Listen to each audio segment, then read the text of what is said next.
একজন একজন ছেলে একজন কি মেয়ে একসাথে আসলো। একসাথে বলতে একজনের পর একজন। আর ওই আদম আলাইহিস সালামের শরীয়তে এখন যেরকম ভাই বোনের বিবাহ হালাল না হারাম, কথা বলেন? সহোদরা একই মায়ের গর্ভ থেকে আসা ভাই বোন বিবাহ হালাল না হারাম? হারাম হারাম হারাম, মনে রাখবেন। দুই বোনকেও একসাথে বিবাহ করা কি হারাম, কথা বলেন না?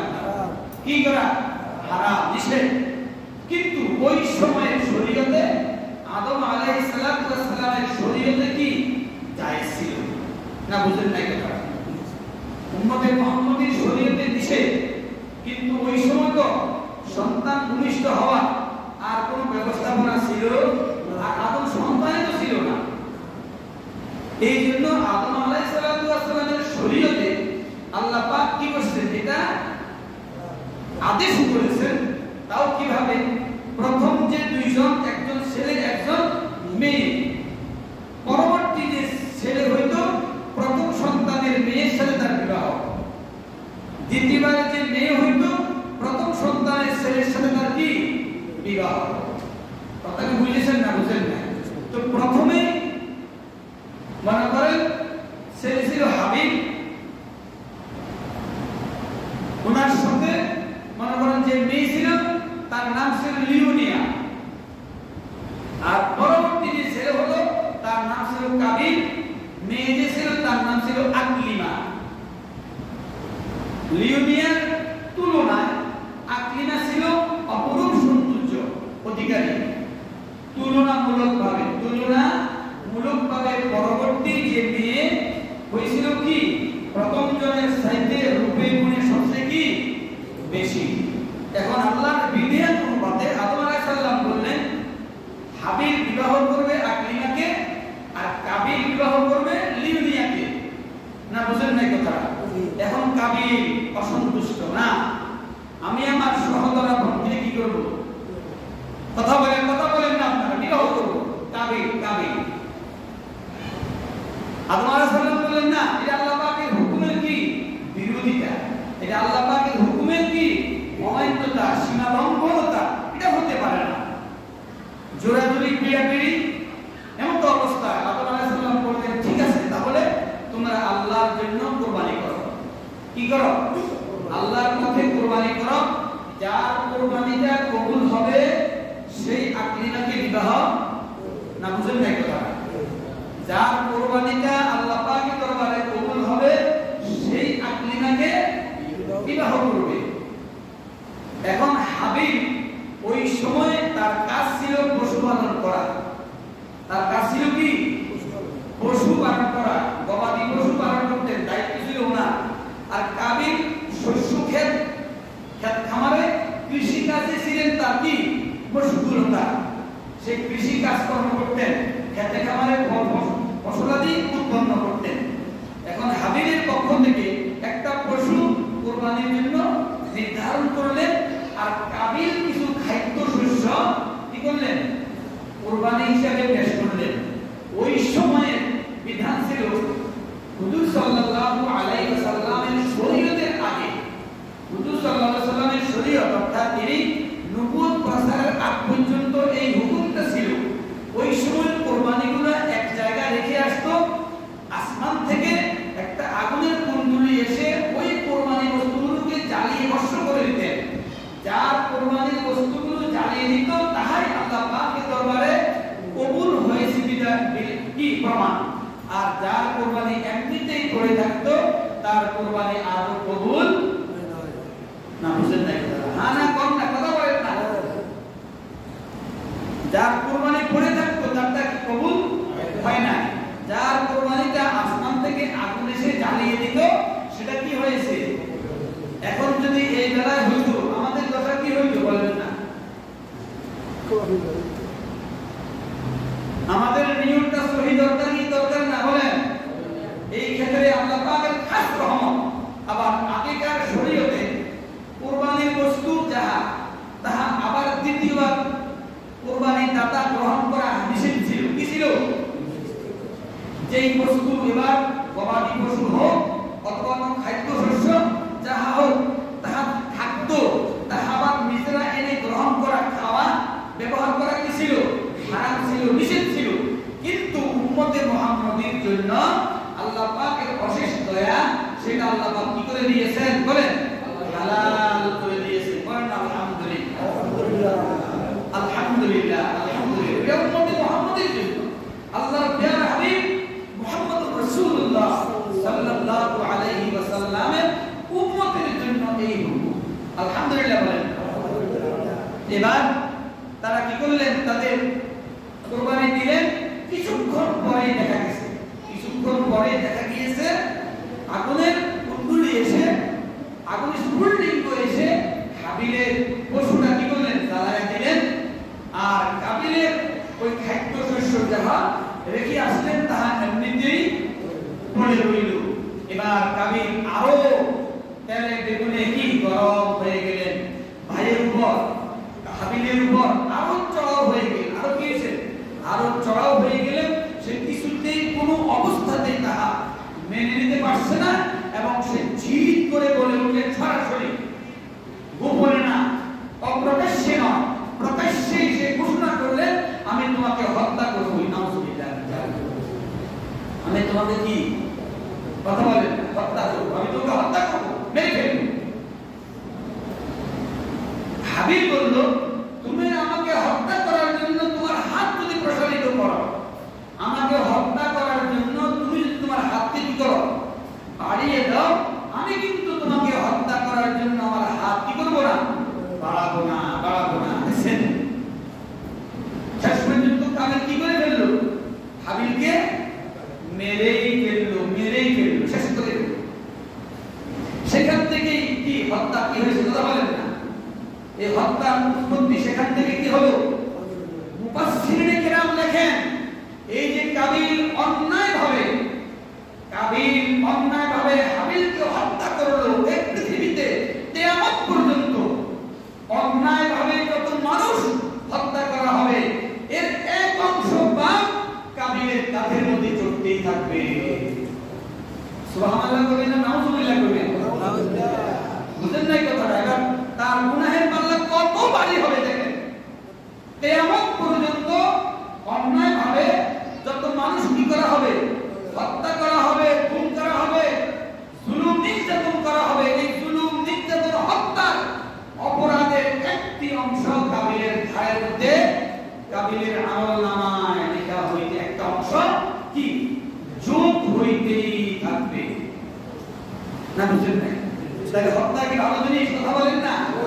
তসবিহ কালের খবরদার কোন অবস্থাতে এরকম জিদ, এরকম ভাবে কেউ কখনো কোনো যত রাগ আপনার মধ্যে থাকুক না কেন, এটাকে প্রশ্মিত করে ফেলবেন। এই অন্যায় থেকে নিজের অন্তরটাকে কি করবেন? আল্লাহ পাকের কাছে খালেস তওবা করে সেখান থেকে দূরে আসবেন। সম্মানিত হাজিরিন, শুরু হলো সেখান থেকে কোরবানি। কিন্তু আমাদের যে কোরবানি, সাহাবায়ে কেরাম জিজ্ঞাসা করলেন, ইয়া রাসূলুল্লাহ, এই কোরবানি সম্পর্কে আমার উপর কি হুকুম, আমাদের উপর কি হুকুম? রাসূল কারীম সাল্লাল্লাহু আলাইহি ওয়াসাল্লাম বলেছেন, এটা হলো আমাদের বাবা ইব্রাহিম আলাইহিস সালাতু ওয়াস সালামের সুন্নাত। কোরবানি আমাদের উপর সকল আলহামদুলিল্লাহ। সুন্নাত বলতে মানে ইব্রাহিম আলাইহিস সালামের আমল। এটা কি সুন্নাত বলতে কি কথা বলেন না? এটা ইব্রাহিম আলাইহিস সালাতু ওয়াস সালাম ও হযরত ইসমাঈল আলাইহিস সালাতু ওয়াস সালামের সমন্বয়ে আমল আমাদের উপর কি ওয়াজিব হিসাবে আল্লাহ পাক হুকুম করে দিয়েছেন। এই কুরবানিটা যদিও গত জুমাতেই বলা দরকার ছিল, কারণ গত জুমাতে আমরা অনেকেই কুরবানি পশু ক্রয় করি নাই বা নিয়মটাকে এখন ছোটভাবে করি নাই। খেয়াল করেন, কুরবানি কাদের উপর ওয়াজিব? একটি বছর আমাদের পরিবার পরিচালনার পরে যদি কাহার কাছে 90,000-এর উপরে, কত হাজারের উপরে? 90,000-এর উপরে। কারণ বলতে 90,000 কেন বললেন? এটা দুইটা রাওয়ায়াত আছে, একটা হলো রূপা দিয়া আর একটা হলো স্বর্ণ দিয়া। একটা হলো রূপা দিয়া আর একটা হলো কি 52.5 তোলা রূপা, 7.5 ভরি স্বর্ণ। 52 তোলা রূপা বর্তমান বাজার দর হিসাব করলে 99 কি 90,000 কম বেশি। 89 থেকে 90,000 কিছু সামথিং এই হাজার যদি কাহার কাছে তার পরিবার পরিচালনা করে যদি জমা থাকে তার উপরে কুরবানি করা ওয়াজিব। তার উপরে কুরবানি করা কি কথা বলেন? আপনারা কি বুঝতে পারতেছেন ব্যাপারটা? আর যদি স্বর্ণ হিসাবে 7.5 ভরি বর্তমান দর হিসাবে আসতেছে প্রায় 11 থেকে 11.5 লক্ষ টাকা বর্তমান হিসাব। ওইরকম 7.5 ভরি স্বর্ণ যদি কারো ঘরে থাকে তাহলে তার উপরেও কুরবানি করা উত্তম। আর নিচে কত বলেন? নিচে কত? 90,000। আপনার পরিবার উপর এখন কি নাই আর আপনার ঋণ নাই, আপনার কাছে কত হাজার টাকা আছে? 90,000 টাকা আপনার কাছে জমা আছে, আপনি তার মালিক, অতএব আপনার উপরে কুরবানি করা ওয়াজিব। অবশ্যই এই ইবাদত আল্লাহ পাকের নির্দেশিত এই হুকুমটা আমরা পালন করতে হবে। কি করতে হবে? পালন করতে হবে। এই মনে করেন কুরবানি আল্লাহ পাক রব্বুল আলামিন বলেন ওই কুরবানির দিনে কুরবানির ইবাদতের চাইতে উত্তম আর কোনো ইবাদত নাই, সুবহানাল্লাহ সুবহানাল্লাহ। ওই কুরবানি পশু যাহা আল্লাহর সন্তুষ্টি অর্জনে, আল্লাহর নামে আল্লাহর সন্তুষ্টি অর্জনে যাহা কুরবানি করা হয়, ওই কুরবানির পশুর উপরে আরোহী করে আল্লাহ পাক ওই কুরবানি দাতাদেরকে ফুলসেরাতের ফুল পানি দিয়ে আল্লাহ পাক জান্নাত দান করে দিবেন। বলে সুবহানাল্লাহ। কুরবানির পশুর উপরে আল্লাহ পাক আরোহী করে আল্লাহ পাক জান্নাতে কি করবেন? পৌঁছায়া দিবেন। এবং কুরবানির পশুর গায়ে যেই পরিমাণ পশম গণনা করা কি সম্ভব? কথা বলেন না। ওই কুরবানির পশুর গায়ে যত পশম ওই পরিমাণ সওয়াব আল্লাহ পাক কুরবানি দাতার আমলনামার মধ্যে আল্লাহ পাক দান করে দিবেন। যদি কুরবানিটা আল্লাহ পাকের দরবারে কি হয়? কথা বলেন, কবুল হয়। কবুল হওয়ার ক্ষেত্রে যদিও গরুর উপরে মহিষের উপরে কতজন দেওয়ার কথা বলেন? 7 জন। কয়জন? 7 জন দিতে পারে। 7 জনের এক নিষ্ঠতা নিয়তটা কি হইতে হবে? এক হইতে হবে আল্লাহর উদ্দেশ্যে। আল্লাহ এই জন্য শরীকানায় বলা হয়েছে যারা শরীকে কুরবানি দিবেন তারা একত্রিত হয়ে বিষয়টা ভালোভাবে কি করা? নিজেদের মধ্যে আলাপ আলোচনা করে নেওয়া। যে কিনতে গেলে হয়তো দেখা গেছে 1-2,000 5,000 টাকা কি লাগবে, বেশিও লাগতে পারে। কিনতে গেলে গরুটা বকরিটা জন্তুটা চয়েস হয়েছে, পছন্দ হইতে গিয়া একটু বেশি হিসাব থেকে হয়তো 30,000 টাকা বাজেটে ছিল, এখন 32,000 টাকা করে পড়ে গেছে। অতএব এতে আমাদের কাহারও অন্তরে যেন কোনো প্রকার দ্বিধা না থাকে। যদি ফুসুল মুসুল থাকে একজনেরও, তাহলে বাকি সবাই কি কুরবানি সংদিগ্ধতার মধ্যে পড়ে যাবে। আল্লাহ পাকের দরবারে খালেস কুরবানি হিসেবে কুরবানি হবে না। কথা কি বুঝেছেন নাকি বুঝেন না? আর যদি একজনই দেয়, একটা বকরি দিয়েও যদি হয়, একটা ভেড়া দিয়েও যদি হয়, একটা দুম্বা দিয়েও যদি হয়, একজনে, তাহলে সে কি করলো? আল্লাহর সন্তুষ্টিতে, আল্লাহর উদ্দেশ্যে, আল্লাহর দেওয়া জান মাল সে কি করছেন? কুরবানি করে দিচ্ছে। নিয়তের বেলা তেমন একটা কি হয় না, গড়বড় লড়সড় এদিক সেদিক হয় না। আবার যদি একজনে যদি গিয়া 5 লাখ 10 লাখ আমি তার সাথে 1 লাখ টাকা বেশি দিয়ে কিনছি, এই বড়ামি যদি অন্তরে আসে, তাহলে তার কুরবানিটা কুরবানি হিসাবে হবে না। কিন্তু গোশত খাওয়া যেহেতু আল্লাহু আকবার, আল্লাহর নামেই তবে করা হলো, তার কুরবানি গোশতটাই খাওয়া হবে। কুরবানির সওয়াব হিসেবে আমলনামায় সওয়াব আল্লাহ দিবেন না। বুঝেন নাকি? যদি ওই যে মনে করেন একজনে দিল, কিন্তু সে কি করলো? আমি তার সাথে 5,000 টাকা বেশি দিয়ে কিনছি, তার সাথে আমারটা বেশি দাম, তারটা রূপের সাথে আমারটা রূপ বেশি, তার কল্লার সাথে আমার কল্লা বেশি বড়, কি বলে? বলে কি বলে না?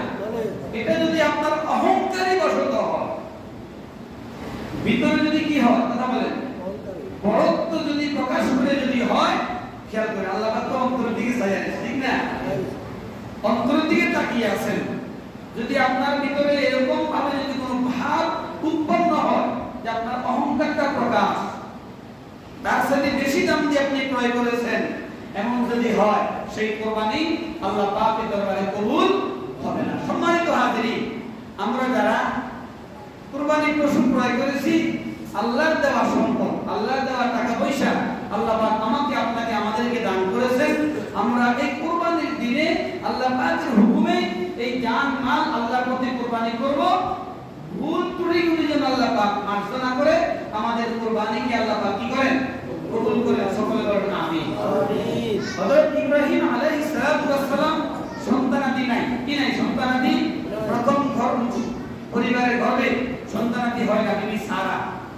বিবি সারাকে মিশরের সম্রাট, ওই সময় মিশরের প্রধানমন্ত্রী বা মিশরের রাষ্ট্রপ্রধান যারা ছিলেন তাদের সকলকে ফেরাউন বলা হতো।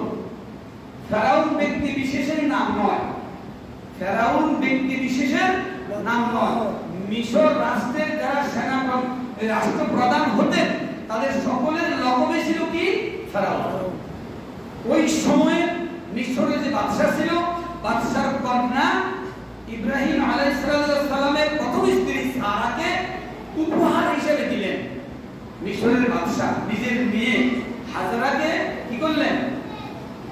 দান করলেন। কাকে দিলেন? বিবি সারাকে, ইব্রাহিম আলাইহিস সালামের প্রথম স্ত্রী। আর ইব্রাহিম আলাইহিস সালামের প্রথম স্ত্রী দেখলেন নিজের গর্ভে সন্তানাদি হয় না, তখন এই নিজের মনে করেন খাদেমাকে স্বামীর জন্য দিয়ে দিলেন। ইব্রাহিম আলাইহিস সালামের জন্য কি করলেন? দিয়ে দিলেন। ইব্রাহিম আলাইহিস সালাম ওই সময় ওনার শরীয়তে বিবি হাজরাকে স্ত্রী হিসেবে বিবাহ করে গ্রহণ করে নিলেন। সুবহানাল্লাহ বলেন।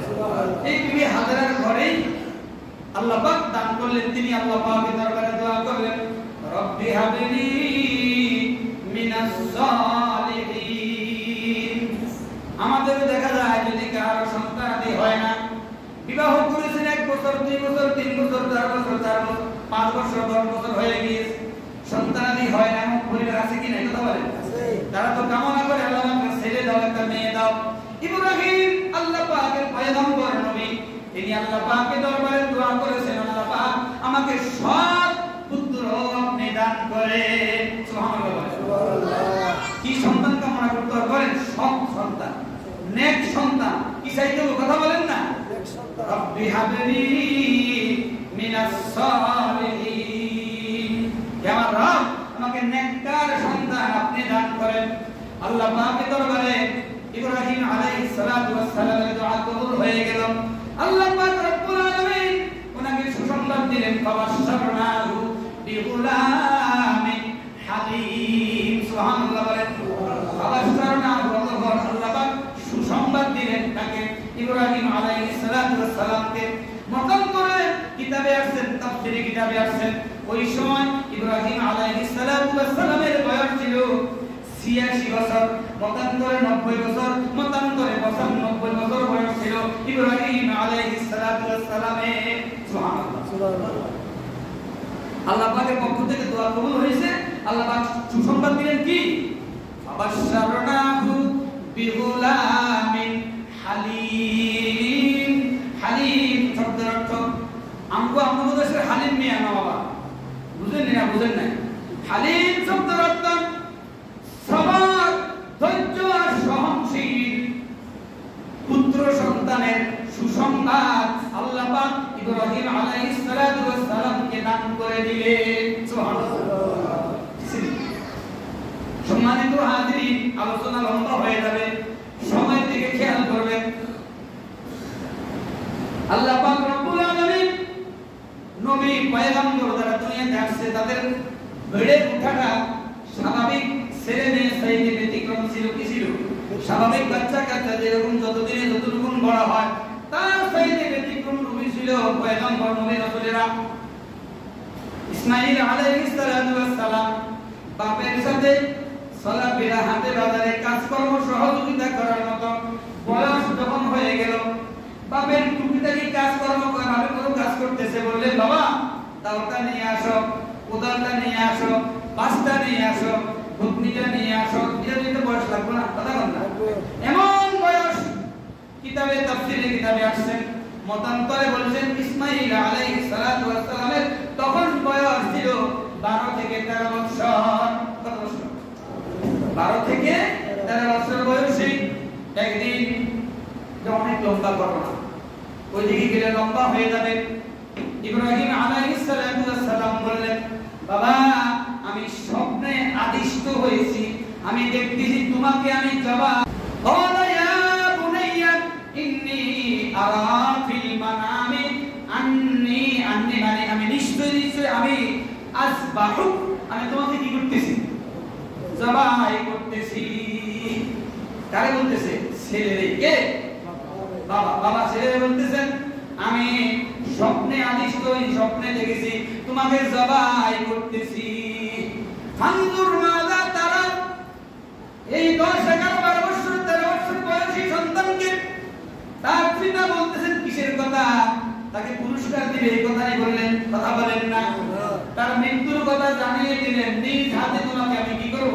মেরে ফেলবো, কেটে ফেলবো, কুরবানি করব, জবাই করে দিব, সেই কথা তো সন্তানকে বললেন। 12 13 বছর বয়স ওই সন্তান বুঝে কি বুঝে না? কথা বলেন। স্বাভাবিক 12 13 বছর বয়স যদি কয় ঠিক আছে তোরা এখন শামু তোরা জবাই করে দিও, এখন বুঝবো কি বুঝবে না? কথা বলেন না। জবাইয়ের কথা বলে এবার বাবা ইব্রাহিম আলাইহিস সালাতু ওয়াস সালাম সন্তানকে বললেন, ফানজুর মাযা তারা, ফানজুর, এবার তুমি বিষয়টা একটু চিন্তা ভাবনা করে আমাকে উত্তর দাও। সুবহানাল্লাহ। মাযা তারা, এই বিষয়টা তুমি একটু কি করো? ভাবো, ভাবে মানে কি করো? উত্তর দাও। এবার ইসমাঈল আলাইহিস সালামের পক্ষ থেকে সাথে সাথে দেরি নাই, ভাবার কোনো সময় নাই, দেরি নাই। ক্বালা ইয়া আবাতি ফাআল মা তুমার সাতাজিদুনি ইনশাআল্লাহু মিনাস সাবিরিন। বলেন সুবহানাল্লাহ। মুক্ত ভাবনার চিন্তার দরকার নাই। ইসমাঈল আলাইহিস সালাতু ওয়াস সালাম বলে উঠলেন, ও বাবা মনে মনে খেয়াল, আপনি তো আল্লাহর পয়গম্বর, আপনি যাহার স্বপ্নে আদিষ্ট হয়েছেন নিশ্চয়ই তা আল্লাহ পাকের ফরমান, তাতে কোনো সন্দেহ নাই। এটা যে আল্লাহ পাকের নির্দেশ, আল্লাহ পাকের আদেশ, এটা আমার জানার বুঝার কোনো বাকি নাই। অতএব আপনি যাহা আদিষ্ট হয়েছেন তা আপনি বাস্তবে প্রতিফলন করেন। বলেন সুবহানাল্লাহ। ক্বালা ইয়া আবাতি ফাআল মা তুমার সাতাজিদুনি ইনশাআল্লাহু মিনাস সাবিরিন। আর আপনি জেনে রাখুন এই কাজটা মৃত্যু অনিবার্য নাকি? জবাই করলে জীবিত থাকে না মরে যায়? কথা বলেন না। এখন তো দেখা গিয়েছে আরেকটা বিষয় মনে রাখবেন, ফাঁকে কথা বলেন। আমরা যে কুরবানি করব, নিজের কুরবানি নিজেও করতে পারবেন, কিন্তু জানাশোনা লাগবে নাকি লাগবে না? কথা বলেন। আপনি জবাই করে দিবেন তা হবে না বাবারা ভাইরা, মনে রাখবেন আপনি জবাই করতে পারবেন, কিন্তু রব হলো সাইদটা কয়টা বলেন? কথা বলেন না। কমসে কম 3টা রব আপনাকে কাটতে হবে, কিছু তরতিব আছে জানা দরকার আছে না? কথা বলেন না। আমার আমি জবাই করি হলাম, কিন্তু মাসলা মাসাইল দোয়া কালাম দরকার আছে কি নাই? কথা বলেন। দোয়ার কথা যদি জিজ্ঞাসা করি হা করে তাকাই থাকবেন। অতএব দোয়া জাননেওয়ালা একজন কিতাবে আছে, পরহেজগার ব্যক্তি দিয়ে আপনার কুরবানিটা আপনি কুরবানি করবেন। বুঝছেন না? বুঝেন না? কথা বলেন না। বুঝেন না কথাটা? নিজেও পারবেন যদি আপনার মাসলা মাসাইল জানা থাকে। যদি আপনার শরীর হলো 5 জন, একজন যদি হাতে গেলে জবাই করতো, হুজুর দিয়ে জবাই করতো, তাহলে কি হলো? ফোটাফুটি হইল কি হইল না? কথা বলেন। অতএব খেয়াল করবেন আপনার কুরবানিটা হয়তো আল্লাহর সন্তুষ্টির জন্য, এবং এক কিতাবে আসছে একজন পরহেজগার ব্যক্তি দিয়ে যেন আপনার এই কুরবানির পশুটা কি করা হয়? জবাই করা হয়। এবং জবাই করার পরে মনে রাখবেন তার উজরত হিসেবে তাকে কি করা? টাকা পয়সা দেওয়ার কি আছে? বিধান হুকুম না? কথা বলেন না। এখানে অনেকে কি করে? কার ভূমিকা করে? কি করে? কার ভূমিকা করে?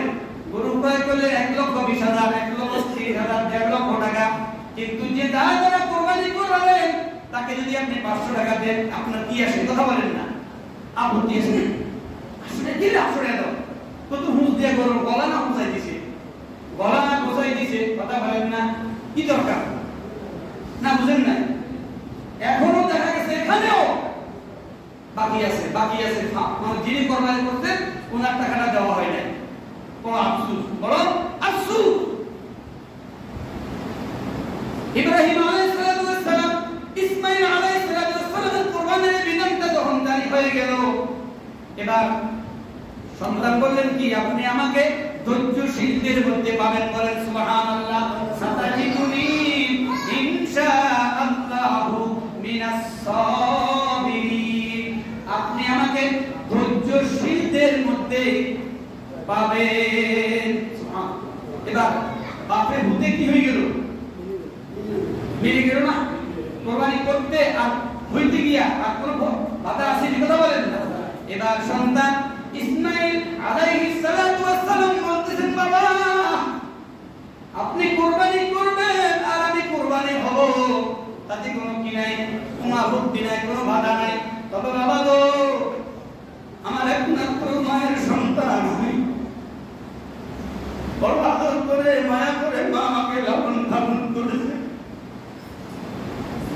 আমার কিছু কথা আছে, আপনি দয়া করে আমাকে যখন কোরবানি করবেন আমার হাত পাগুলো ভালো করে আপনি বেঁধে দিবেন। এই কথা বললে বাবার অন্তর কি শব্দ হবে না নরম হয়ে যাবে? বলেন না, কথা বলেন না।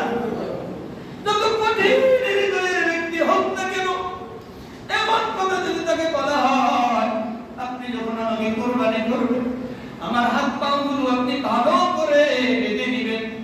বাবা জিজ্ঞাসা করলো কারণ কি? বলেন কারণ হলো মৃত্যুর যন্ত্রণা বাবা বড় কঠিন। আপনার ছুরি দিয়ে যখন আমার গলার মধ্যে আপনি ছুরি চালাবেন, যন্ত্রণা আমি যখন লাফালাফি নাচানাচি করবো, আপনি আল্লাহর পয়গম্বর, আমার পায়ে আপনার পায়ে লেগে যেতে পারে, আমার হাত আপনার গায়ে লেগে যেতে পারে, এতে করে আমার আল্লাহ আমার পক্ষ থেকে কোরবানি কবুল করবে না। আমি বেয়াদবের খাতায় আমার নাম উঠে যাবে, আমার বেয়াদবি হয়ে যাবে, আমার অজান্তেই আমার হাত পা আপনার গায়ে। সেই জন্য হুকুম হলো আমরা আমাদের কোরবানির পশুটা কি করেন, এখন 50-100 টাকা লাগিয়ে একটা ভালো রশিও কিনে না, ঠিক না? ঠিক কথা বলেন না? কোরবানির সময় অনেক সময় দেখা যায় সিলেসি করা লাগে, এমনি রশি করে একটু লাইতে আরম্ভ করেন। আপনি কোরবানিটা আগে বাজে রেডি করতে পারেন না, কথা বলেন না, পারা হয়নি? আমি আজকে তো কি করতে পারেন, বাজারে যদি রশি না থাকে ভালো একটা রশি কিনে আনবেন। সন্তান বললেন, বাবা আমার হাত পা ভালো করে বাঁধবেন, এরপরে বাবা আমার চক্ষু দুইটাও আপনি বেঁধে নিবেন, আমার মাথাটা আপনি উপর করে কিবলার দিকে আপনি ঝুঁকায়া দিবেন। বাবা বলে, বাবা কেন? বললেন আমার চক্ষু আপনার চক্ষুর সাথে যখন মিশে যাবে ছেলের কোরবানি হওয়া, আপনি তলোয়ার আপনি ছুরি চালাবেন, এমত অবস্থায় যখন আমার চোখ আপনার চোখের সাথে মিশে যাবে, আপনার ধারালো ছুরি তখন কাটতে দুষ্টতার মধ্যে ফেলে দিবে। অতএব আমার চক্ষু যদি আপনি বেঁধে দিবে, যেন আমার চোখের সাথে আপনার চোখের দৃষ্টি না পড়ে। দ্বিতীয় কথা হলো, বাবা আমার পক্ষ থেকে আমার সালাম আমার গর্ভধারিণী মাকে আপনি পৌঁছায়া দিবেন, আমার এই জামাটা আমার মায়ের কাছে আপনি দিবেন। সুবহানাল্লাহ, সুবহানাল্লাহ। সম্মানিত হাজিরিন, কুরবানির ইতিহাস অনেক লম্বা। এই যে হজ এবং কুরবানি, এই সবগুলোই একেবারে মোড়ানো কি ইব্রাহিম আলাইহিস সালাম, বিবি হাজরা, হযরত ইসমাঈল আলাইহিস সালামের জীবনী কি এখানে কি মোড়ানো। সুবহানাল্লাহ বলেন না? খেয়াল করবেন যতগুলো কাজে হাজিরা সাফা মারওয়া দৌড়াদৌড়ি করে আমলটা কার বলেন না? বিবি হাজরা ইসমাঈল আলাইহিস সালামকে রেখে আসছেন পানি নাই, এই আমলটা কার? বিবি হাজরা। না বুঝেন না? এই হজ সহ কুরবানির যত কিছু আছে সবগুলো মিশ্রিত কার? ইব্রাহিম আলাইহিস সালাম, বিবি হাজরা এবং ইসমাঈল আলাইহিস সালামকে নিয়ে। ওনারা আল্লাহর জন্য নিবেদিত হয়েছেন, আল্লাহর জন্য কি নিবেদিত হয়েছেন। তাদের আমলগুলো আল্লাহ পাক আমাদের মাধ্যমে কিয়ামত পর্যন্ত আল্লাহ পাক কি করবেন? জারি থাকবেন। আল্লাহ পাক রব্বুল আলামিন এই নেক আমাদের কাজগুলো যেন আমরা যথাযথভাবে পালন করতে পারি, সেই তৌফিক যেন আল্লাহ পাক আমাদেরকে দান করেন। ওয়া মা আলাইনা ইল্লাল বালাগ। যারা সুন্নাত পড়েন না, সরকার সুন্নাত পড়ে নেন।